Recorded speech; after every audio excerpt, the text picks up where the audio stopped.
G H Q میں اس مہم جوئی کے مخالفین ان کے خلاف طوفان اٹھا سکتے تھے، اور اور بہت کچھ ہو سکتا تھا۔ انہیں کچھ نہ کچھ کرنا تھا، فوراً، اور ابھی انہیں کچھ کر گزرنا تھا۔ جنرل چبر جانتا تھا کہ اگر پاکستانی فوج نے یہ معجزہ کر کے دکھا ہی دیا ہے اور وہ لوگ چولانگ لا تک پہنچ ہی چکے ہیں تو بمشکل 8-10 جوانوں کی کوئی ریکی یا پھر ان کا ہر اول دستہ ہی یہاں پہنچا ہوگا۔ پاکستانی علاقے سے ہیلی کاپٹروں کے ذریعے یہاں فوج نہیں اتاری جا سکتی تھی، نہ ہی پاکستان کے پاس بھارت کی طرح بار برداری والے اتنے مضبوط ہیلی کاپٹر موجود تھے۔ یہ لوگ جو کوئی بھی تھے یہاں پیدل پہنچے ہوں گے، اور اس کے اندازے کے مطابق خپلو سے یہاں تک کا سفر کم از کم 50 گھنٹوں پر محیط تھا۔ اس کے لیے یہ تو ممکن نہیں تھا کہ دشمن کو اپنے سر پر بٹھا کر آرام کی نیند سو سکے، اور یہ بات طے تھی کہ ابھی تک ان لوگوں کو کمک بھی نہیں پہنچی ہوگی۔ یہ بہترین موقع تھا کہ وہ اپنی بہترین تربیت یافتہ اور جدید ترین سامان حرب و ضرب سے لیس فوج کے ساتھ انتہائی قلیل وسائل رکھنے والے اس پاکستانی دستے کو، جس کے قریب سب ہی جوان ان کے اندازے کے مطابق جسمانی طور پر بہت کمزور ہو چکے ہوں گے، اور جو خود کو صرف زندہ رکھنے کے لیے موسمی شدائد سے نبرد آزما ہوں گے، ختم کر دیا جائے۔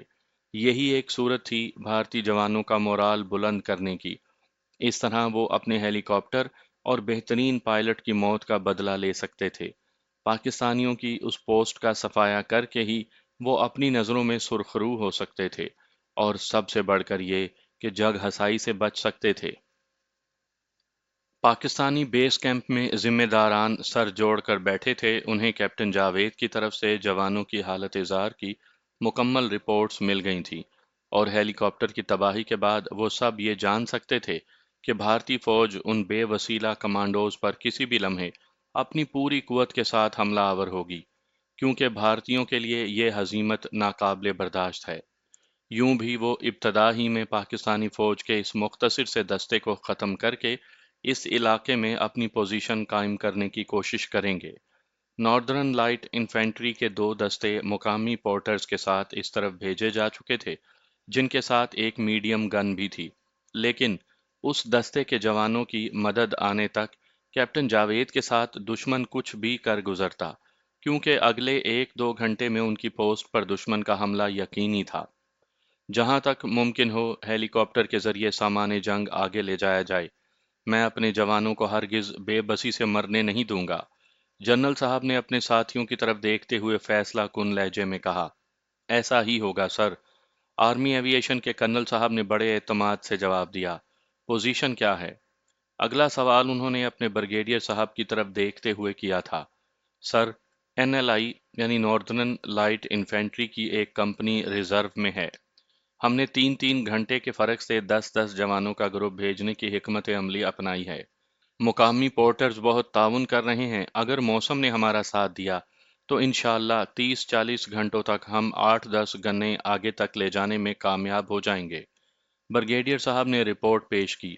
ویل ڈن، ڈٹے رہو، ہیڈ کوارٹر کو الرٹ رکھو، جوانوں کو کسی بھی طرح کوئی کمی کا احساس نہیں ہونے دینا۔ یہ کہہ کر جنرل صاحب ایوی ایشن کے کرنل کی طرف متوجہ ہوئے۔ ہمارے 3 ہیلی کاپٹر پہنچ چکے ہیں سر، اس محاذ کے لیے فی الحال یہی 3 موجود ہیں۔ 3 اور ہیلی کاپٹر باقی دونوں سیکٹرز کے لیے کام کر رہے ہیں۔ موسم کیسا بھی ہو، میں اگلے 10 منٹ میں ضروری سامان کے ساتھ پرواز کر رہا ہوں، کرنل صاحب نے فیصلہ کن لہجے میں کہا۔ اللہ تمہارا حامی و ناصر ہو، جنرل صاحب نے ان کی طرف دیکھ کر کہا، اور خود نقشے کے مختلف نشان زدہ جگہوں پر انگلی کے اشارے سے اپنے افسران کو ہدایات دیتے رہے۔ 10 منٹ کے بعد کرنل صاحب ایک ایمونیشن اور ضروریات زندگی کے سامان کے ساتھ اپنے ایلویٹ 3 میں پرواز کر چکے تھے۔ انہوں نے عہد کر لیا تھا کہ جس طرح بھی ممکن ہو کیپٹن جاوید تک ہر ممکن مدد پہنچائی جائے، کیونکہ اس مرحلے پر انہیں اکیلے چھوڑنا کسی بھی فوجی کی غیرت ایمانی کے خلاف تھا۔ سپہر کے قریباً 12 بج رہے تھے جب حوالدار لہرا آصف خان نے کیپٹن جاوید کو اشارے سے اپنے نزدیک آنے کے لیے کہا، کیونکہ اس نے اپنی پوسٹ کی سمت آنے والے راستے پر کچھ مشتبہ نقل و حرکت محسوس کی تھی۔ اس وقت وہ آنکھوں سے دور بین لگائے ڈیوٹی دے رہا تھا۔ سر، ادھر، اس طرف۔ اس نے کیپٹن جاوید کے نزدیک آنے پر اسے ہاتھ کی انگلی سے ایک سمت اشارہ کرتے ہوئے بتایا۔ سورج کی گلیشیئر پر پڑنے والی چکا چوند روشنی کے عقب میں کیپٹن جاوید کو جنگی ترتیب سے آگے بڑھتے کچھ سفید پوش دکھائی دیے۔ اس نے اندازہ لگا لیا کہ یہ بھارتی فوجی ہیں، جنہوں نے جدید جنگی سرمائی وردیاں پہن رکھی ہیں، کیونکہ ان پر فضائی حملہ ممکن نہیں رہا تھا، اور دشمن نے سمجھ لیا تھا کہ پاکستانیوں نے ایسی پوزیشن لے رکھی ہیں جہاں سے وہ ہیلی کاپٹر کا مؤثر فائر ان پر نہیں گرا سکتے تھے، اس لیے ان پر زمینی حملے کا پروگرام بنایا تھا۔ کیپٹن جاوید کو اگلے ہی لمحے دشمن کی ساری حکمت عملی کا ادراک ہو گیا تھا۔ اس نے اندازہ کر لیا تھا کہ بہت جلد ان پر توپ خانے کا فائر گرایا جائے گا، جس کے بعد ہی دشمن ان پر حملہ آور ہوگا۔ دوسرے ہی لمحے وہ اپنے زخمی اور بیمار جوانوں میں موجود تھا۔ اس نے جوانوں کے درمیان سامان تقسیم کر کے انہیں 3 حصوں میں تقسیم کیا اور 3 مختلف سمتوں میں اس طرح برفیلی چوٹیوں کی آڑ میں چھپا دیا کہ دشمن کی گولہ باری سے وہ کافی حد تک محفوظ ہو گئے۔ تینوں شدید زخمی اور بیمار جوانوں کو اس نے الگ الگ رکھا تھا تاکہ ان کے ساتھی ان کا خیال رکھ سکیں۔ دشمن حملے کے لیے آگے بڑھ رہا ہے، شاید وہ پہلے ہم پر توپ خانے کا فائر گرائے گا، اور اس یقین کے بعد کہ مزاحمت باقی نہیں رہی، یا پھر یہ سمجھ کر کہ اب وہ آسانی سے ہم پر قابو پا سکتا ہے، ہم پر حملہ آور ہوگا۔ ساتھیو، آزمائش کی گھڑی آ گئی ہے۔ ہمیں آج کی آزمائش کے لیے ہی پاکستان آرمی نے تیار کیا تھا۔ آج ہمیں ثابت کرنا ہے کہ ہم جیتے جی ناقابل تسخیر ہیں۔ انتہائی نامساعد حالات کے باوجود ہمارا عزم ہی فاتح ہوگا۔ اپنے آپ کو اپنے اسلحے سمیت برفیلی چٹانوں میں چھپا لو اور اپنے سر ٹانگوں میں دے کر دشمن کی گولہ باری کا سامنا کرو، اس وقت تک جب تک کہ وہ اپنا سارا گولہ بارود پھونک کر مطمئن نہ ہو جائے۔ اللہ کی مدد پر ہمارا ایمان ہے، لیکن ہمارا یہ بھی یقین ہے کہ جلد یا بدیر ہمارے لیے کمک پہنچ جائے گی۔ میرے شیرو، تمہیں ثابت کرنا ہے کہ تم پاک آرمی کے کمانڈوز ہو۔ پوزیشن لے لو۔ اللہ اکبر! موسمی شدائد کا شکار لیکن کسی بھی جارحیت کے سامنے سد سکندری بن جانے والے کمانڈوز نے نعرہ تکبیر بلند کیا اور اپنی ساری توانائیاں مجتمع کر کے اپنی اپنی پوزیشن پر چلے گئے۔ کیپٹن جاوید خود دوربین سنبھال کر دشمن پر نظریں جما کر بیٹھ گیا۔ نائک رحمان نے وائرلیس آن رکھا تھا اور کیپٹن جاوید نے بیس کیمپ کو اپنے خدشات اور دشمنوں کے عزائم سے آگاہ کر دیا تھا۔ بیس کیمپ میں اطلاع پہنچتے ہی بے چینی پھیل گئی تھی۔ بریگیڈیئر صاحب بے قراری سے اس چھوٹے سے چھپر نما کمرے میں چکر کاٹ رہے تھے جہاں انہوں نے عارضی ہیڈ کوارٹر قائم کیا تھا۔ انہوں نے لائٹ انفینٹری کے جوانوں کو، جنہیں کیپٹن جاوید کے تعاقب میں روانہ کرنا تھا، فوراً پوسٹ رابطہ رکھنے اور جلد از جلد وہاں تک پہنچنے کا حکم دیا تھا، اور خود کیپٹن جاوید سے رابطے میں تھے۔ کیپٹن جاوید کی توقعات کے عین مطابق اگلے 6 منٹ کے بعد ان پر فائرنگ شروع ہو گئی۔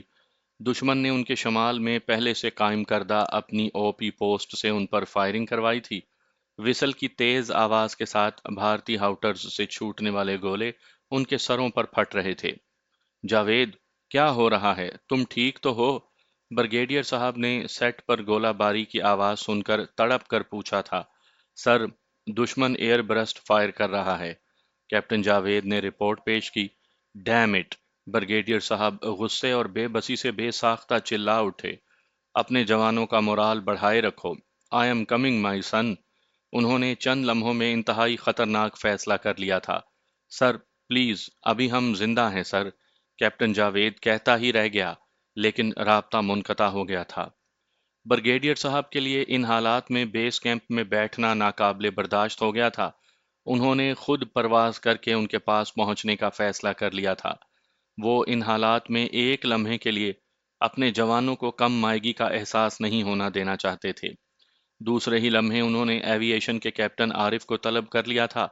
اپنی گنیں لوڈ کرو، ہم اگلے 10 منٹ میں پرواز کرنے والے ہیں، انہوں نے کیپٹن عارف سے کہا۔ یس سر!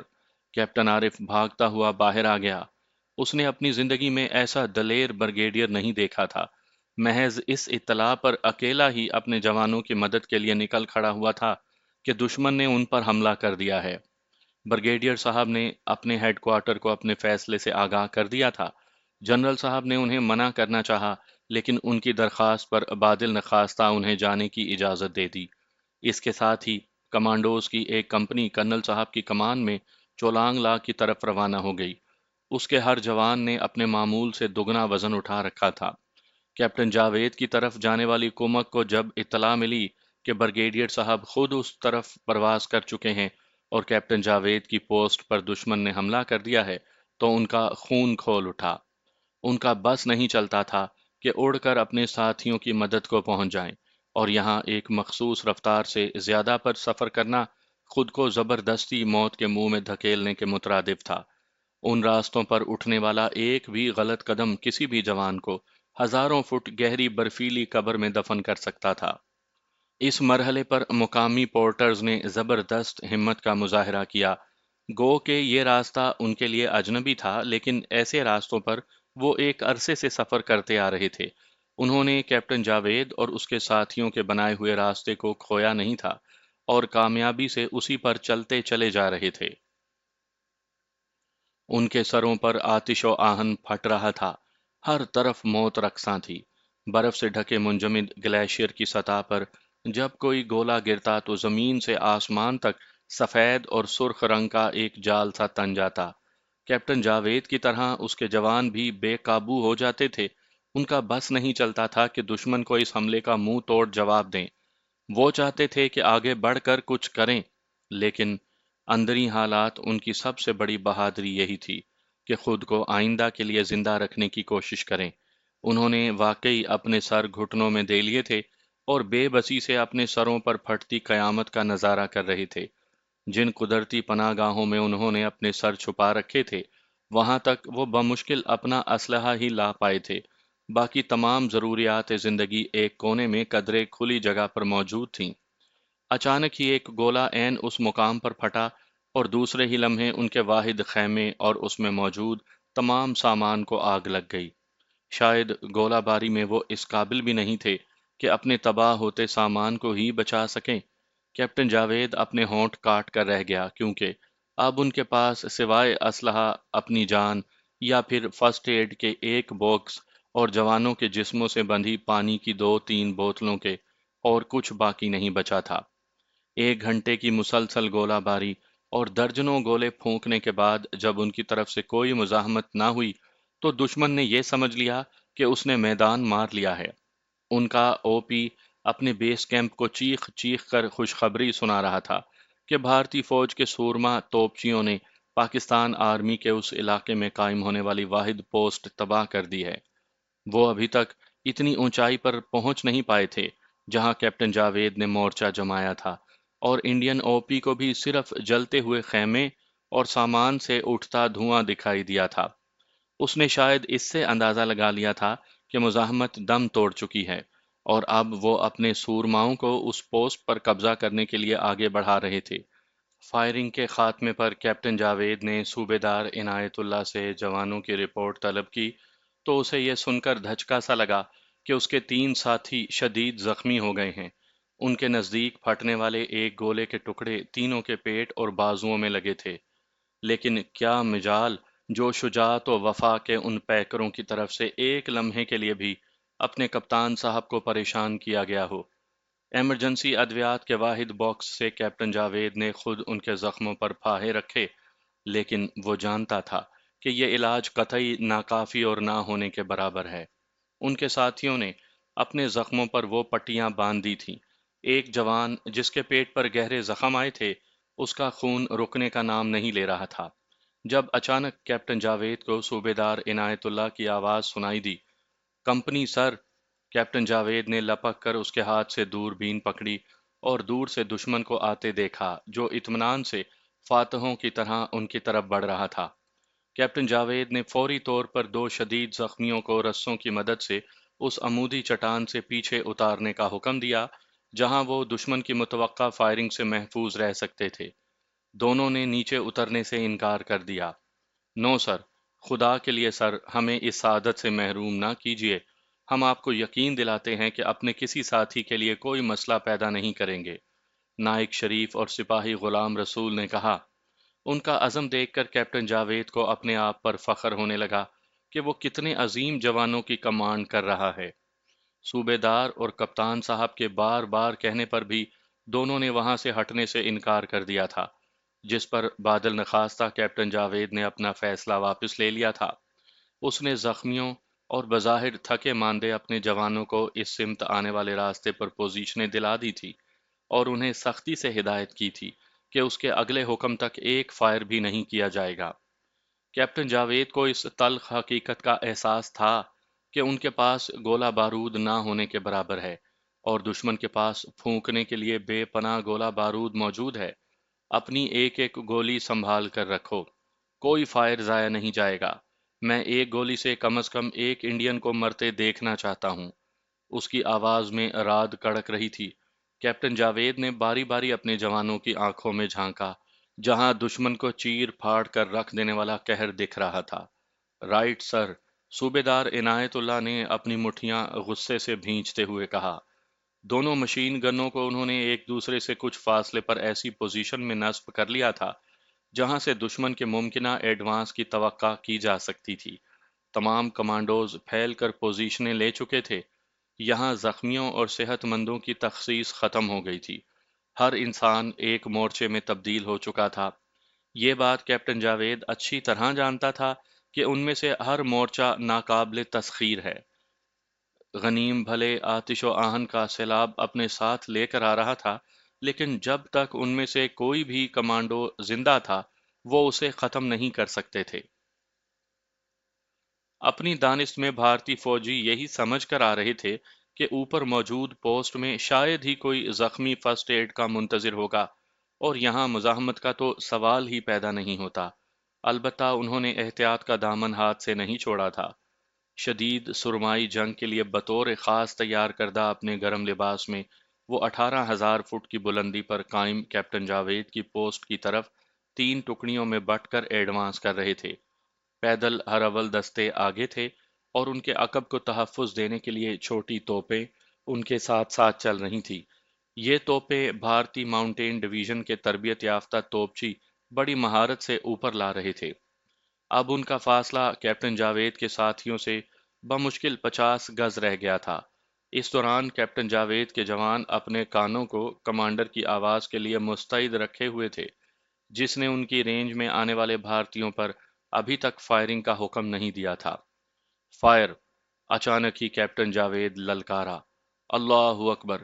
کمانڈوز نے اس کی للکار پر آمنن صدقتن کہا اور اطمینان سے اپنی طرف آنے والے دشمنوں پر جہنم کے دہانے کھول دیے۔ یہ حملہ بھارتیوں کے لیے بالکل غیر متوقع تھا۔ وہ گاجر مولیوں کی طرح کٹ کٹ کر گر رہے تھے۔ پاکستانی کمانڈوز نے ایک ایک کو نشانہ لے کر مارا تھا۔ پہلے ہی حملے میں بھارتی ٹڈی دل بکھر کر رہ گیا۔ بھارتی فوج کے درجنوں جوان ایک گولی فائر کیے بغیر مارے گئے، جبکہ باقی منتشر ہو گئے۔ ان کی بوکھلاہٹ کا اندازہ ان کے وائرلیس سے نشر ہونے والے پیغامات کے ذریعے، جو کیپٹن جاوید کو اپنے سیٹ پر ہی سنائی دے رہے تھے، وہ بخوبی کر سکتا تھا۔ پہلے ہی حملے نے بھارتیوں کو بکھیر کر رکھ دیا، لیکن وہ بھی بھارتی فوج کے انتہائی تربیت یافتہ کمانڈوز تھے۔ جلد ہی سنبھل کر انہوں نے جوابی حملے کا آغاز کر دیا۔ اپنے جوابی حملے کی ابتدا انہوں نے پہلے سے نصب گنوں سے فائر کے ذریعے کی اور ایک مرتبہ پھر کیپٹن جاوید اور اس کے ساتھیوں کے سروں پر ایئر برسٹ پھٹنے لگے۔ اس گولہ باری کا وہ کوئی جواب نہیں دے سکتے تھے۔ اس مرتبہ وہ قدرے محفوظ تھے۔ پہلے ہی حلے میں 2 کمانڈوز جام شہادت نوش کر گئے، جبکہ باقیوں نے قدرے محفوظ پوزیشن لے لی۔ بھارتی کمانڈروں کی گالیاں کیپٹن جاوید کو اپنے سیٹ پر بخوبی سنائی دے رہی تھیں۔ ایک مرتبہ پھر اس کے جوان دبک کر بیٹھ رہے۔ اپنے 2 ساتھیوں کی شہادت نے انہیں دکھی تو ضرور کیا تھا، لیکن وہ بد دل ہرگز نہیں ہوئے تھے۔ ان کا صبر اب دو چند ہو گیا تھا اور ایک مرتبہ پھر وہ دشمن کی طرف سے اگلے حملے کا انتظار کرنے لگے تھے۔ 15 منٹ کی مسلسل گولہ باری کے بعد دشمن نے پھر ان پر یلغار کی۔ اس مرتبہ وہ قدرے محتاط ہو کر اور پوزیشنوں میں ان کی طرف بڑھ رہا تھا۔ ایک مرتبہ پھر پاکستانی کمانڈوز ان سے نبردآزما تھے۔ کمانڈوز کے پاس صرف 2 مشین گنیں تھیں یا پھر اپنا معمول کا اسلحہ، جس کا وہ اپنے کپتان صاحب کے حکم کے مطابق بہت سوچ سمجھ کر جواب دے رہے تھے۔ اس مرتبہ دشمن پر شاید جنون طاری تھا اور وہ بے پناہ گولہ باری کے ساتھ ان کی طرف اپنی لاشوں کی پرواہ کیے بغیر بڑھ رہا تھا۔ نائک شریف شدت غضب سے ایک نظر دشمن پر ڈالتا اور دوسری نظر اپنے شہید ساتھیوں پر، تو اس کا خون کھولنے لگتا۔ اس کی سمت سے 10-12 بھارتی مسلسل آگے بڑھ رہے تھے۔ اس کی وجہ وہ بڑی مشین گن تھی جسے ایک قدرے محفوظ آڑ میں رکھ کر اس سے قریباً 20-25 فٹ دور سے دشمن ان پر فائرنگ کر رہا تھا۔ اس مشین کی مسلسل فائرنگ کا جواب نائک شریف سوائے اپنے G3 کے اور کسی چیز سے نہیں دے سکتا تھا۔ دشمن اس مرتبہ اتنا کارگر اور مؤثر فائر کر رہا تھا کہ دونوں سمتوں میں موجود ان کی مشین گنیں بمشکل انہیں روک پا رہی تھیں، اور ان کے گنر اس پوزیشن میں نہیں تھے کہ نائک شریف کی طرف کوئی مددگار فائر گرا سکتے۔ اچانک ہی اس کے داہنے ہاتھ پر موجود سپاہی فوردل خان کی کرا سنائی دی۔ شریف نے دیکھا خون کا فوارہ اس کے سینے سے اچھلا اور اس کی گردن ایک طرف ڈھلک گئی۔ اب اس سمت پر مزاحمت نہ ہونے کے برابر تھی، اور نائک شریف محسوس کر رہا تھا کہ دشمن اس سمت سے ایڈوانس کر کے اوپر آ سکتا ہے۔ نائک شریف کے پیٹ پر بندھی پٹی اب خون سے سرخ ہو کر بھیگ رہی تھی۔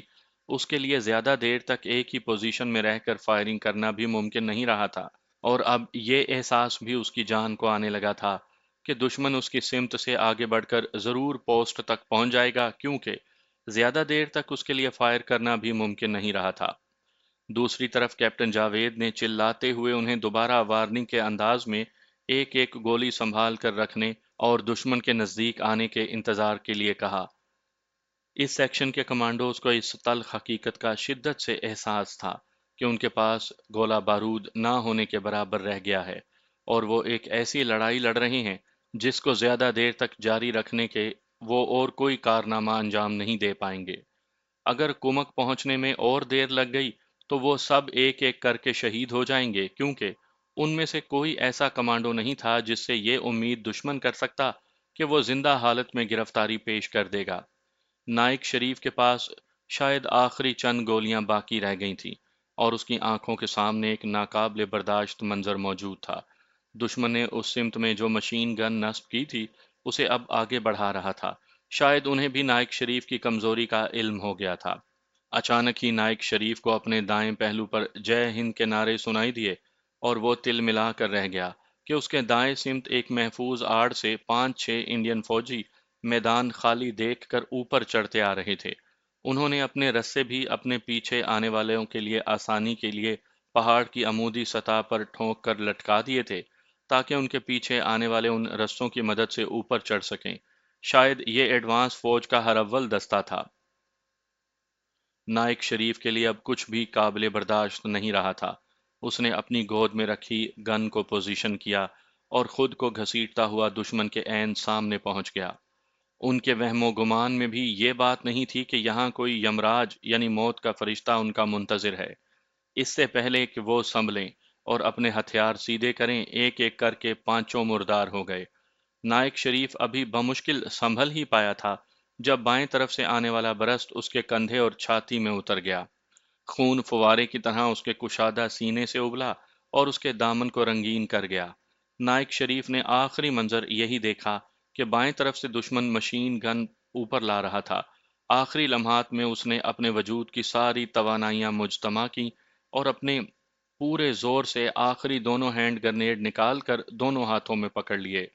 جسم کی ساری قوت ہاتھوں میں سمیٹ کر اس نے دونوں کی پن دانتوں سے الگ کر ڈالی، اور عین ان لمحات میں جب برفیلے آسمان سے چولانگلا کی اس پہاڑی چوٹی تک روح ملائکہ نے اس کے استقبال کے لیے سرخ قالین بچھانے شروع کر دیے تھے، عین انہی لمحات میں اللہ تعالیٰ کے بزرگ و برتر ہونے کا نعرہ مستانہ بلند کر کے نائک محمد شریف نے دونوں گرنیڈ بھارتی فوجیوں اور گن پوزیشن کی طرف پھینک دیے۔ زوردار دھماکہ ہوا۔ برف کے خون میں رنگے زرعت آتشیں بگولے میں شامل ہو کر پوری قوت سے اچھلے۔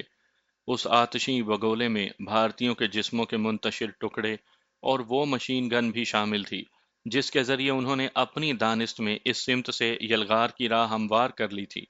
نائک محمد شریف کی آنکھیں شاید یہ آخری منظر دیکھنے کے لیے ہی اپنی جوت جگائے ہوئے تھیں۔ مطمئن ہو کر اس نے آنکھیں بند کر لیں اور پھولوں کی اس سیج پر بیٹھ گیا جو آسمان سے اسے لے جانے کے لیے اتری تھی۔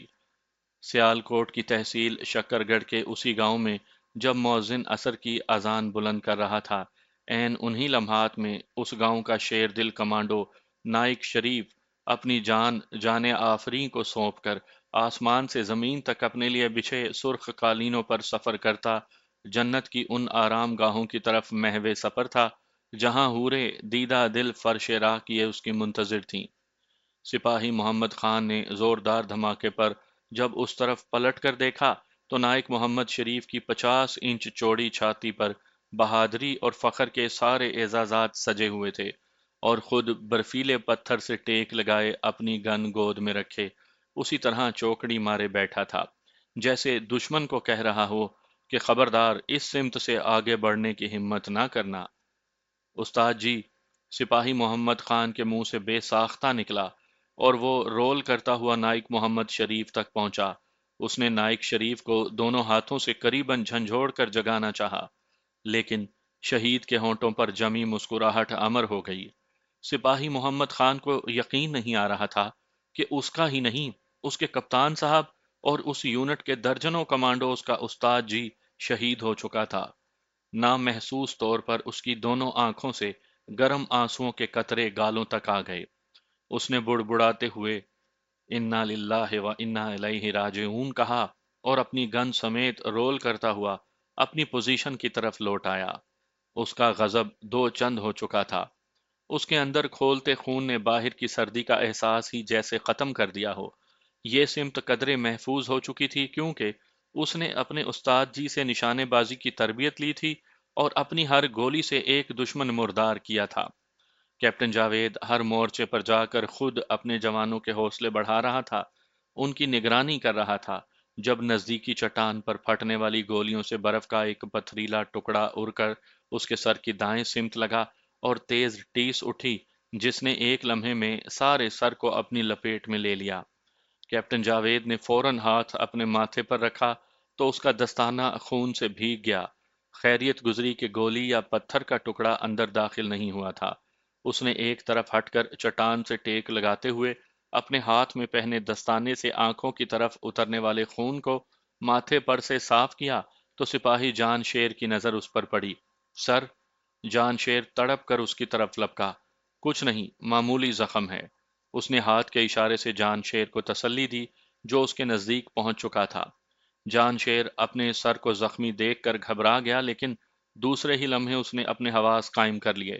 اپنی فیلڈ پٹی اس نے 2 منٹ کے اندر کیپٹن جاوید کے سر پر باندھ کر وقتی طور پر خون بند کر دیا تھا۔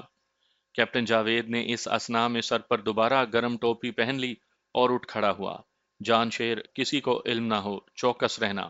اس نے اپنے جوان کو ہدایت دی اور سپاہی محمد خان کی طرف چل دیا کیونکہ اس کی سمت سے زوردار دھماکے کی آواز بھی آئی تھی۔ محمد خان، خیریت؟ اس نے جھکتے ہوئے محمد خان کے نزدیک پہنچ کر پوچھا، جس کے سامنے 20 گز کے فاصلے پر 7-8 بھارتیوں کی لاشیں پڑی تھیں۔ سر، استاد جی شہید ہو گئے، رندے ہوئے گلے سے محمد خان نے کہا، اور کیپٹن جاوید کے سارے بدن میں جھنجھناہٹ پھیل گئی۔ کیا؟ اسے شاید اپنے کانوں پر یقین نہیں آ رہا تھا۔ یس سر، استاد شریف صاحب شہید ہو گئے۔ محمد خان کے آنسو باقاعدہ جاری تھے۔ انا للہ، کیپٹن جاوید نے بھرائی آواز سے کہا۔ اسے ابھی تک پاک آرمی کے بہترین نشانہ باز کمانڈوز کی شہادت کا یقین نہیں آ رہا تھا، جس نے دوران تربیت اسے قریباً ڈانٹتے ہوئے صحیح نشانہ لگانے کی تربیت دی تھی۔ اپنی پشت سے آگے نکل کر اس نے دیکھا سامنے کی چٹان سے اپنی پیٹھ لگائے شہید محمد شریف اپنی گن گود میں لیے بیٹھا تھا۔ کیپٹن جاوید آگے بڑھا اور اس نے آہستگی سے سہارا دے کر شہید کو لٹا دیا۔ شاید اسے نائک شریف کی طویل مسافت، زخمی ہونے اور تھکاوٹ کا احساس تھا، اور وہ نہیں چاہتا تھا کہ استاد محمد شریف مزید بے آرام ہو۔ برف کے پتھریلے بستر پر انہیں لٹا کر اسے عجیب سی آسودگی کا احساس ہونے لگا تھا۔ محمد شریف نشانے بازی میں ہمیشہ نمبر 1 رہتے تھے۔ آج شہادت میں بھی وہ اپنی کمپنی میں پہلے نمبر پر آ گئے تھے۔ کیپٹن جاوید نے اپنا دایاں ہاتھ ماتھے تک لے جا کر انہیں نظر گزاری اور وہاں سے ہٹ گیا۔ کرنل کیانی کے لیے موسم اور راستے کبھی زیادہ اہمیت کے حامل نہیں رہے تھے۔ اس کا شمار ایوی ایشن کے ان پائلٹوں میں ہوتا تھا جو سب کچھ کر گزرنے کا حوصلہ رکھتے تھے۔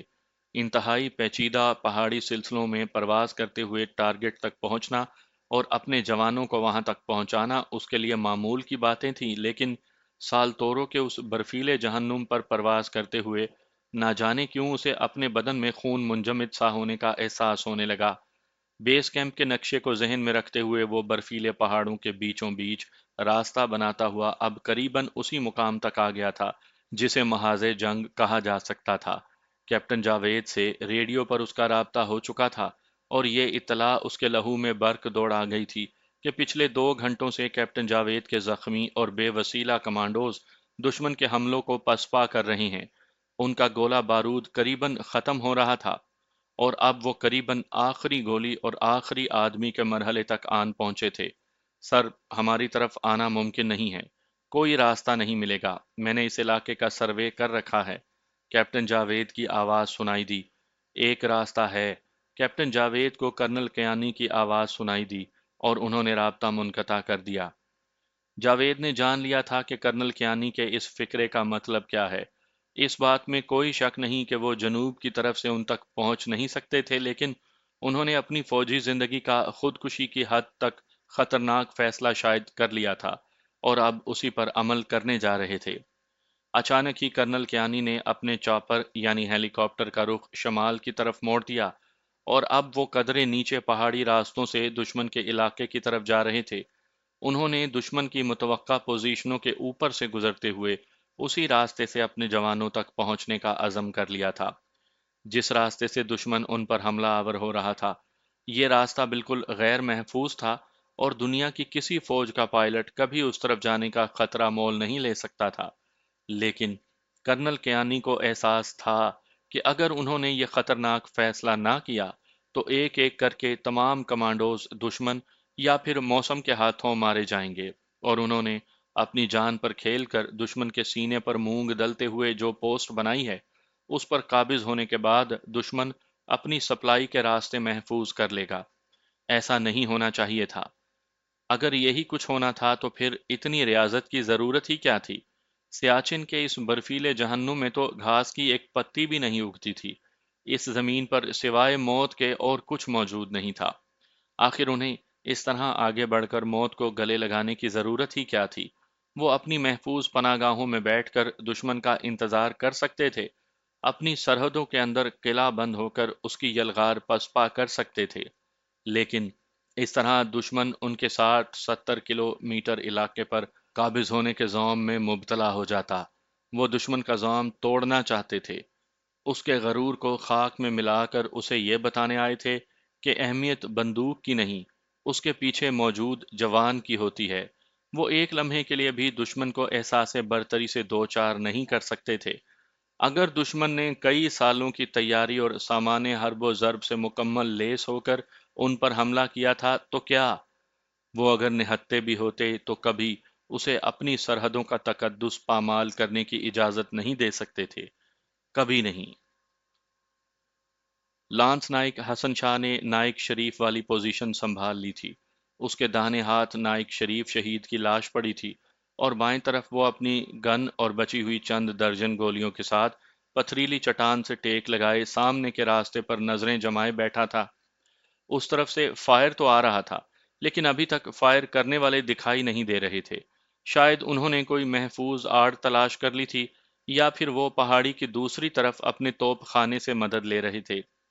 حسن شاہ کو اسی فائر سے خود کو بچانا اور برف پر گرتے گولوں کا تماشا دیکھنا تھا۔ فی الوقت وہ اس سے زیادہ کچھ اور کرنے کی پوزیشن میں نہیں تھا۔ نائک شریف کی موت کی اگر تصدیق نہ ہو گئی ہوتی تو وہ اسے کبھی مردہ تسلیم نہ کرتا، کیونکہ اس کے چہرے پر مردہ ہونے کے آثار تو دور دور تک دکھائی نہیں دے رہے تھے۔ یوں معلوم پڑتا تھا جیسے وہ مسکرا رہا ہو۔ بالکل اسی طرح وہ مسکراتے ہوئے اور کبھی کبھی انتہائی سنجیدگی کے ساتھ انہیں ڈانٹ کر صحیح فائرنگ پوزیشن دلایا کرتا تھا۔ حسن شاہ جب اس کی طرف دیکھتا، اس کا قہر بڑھنے لگتا۔ اس یونٹ کے ہر جوان کو نائک شریف کی شہادت کی خبر پہلے ہی مل چکی تھی۔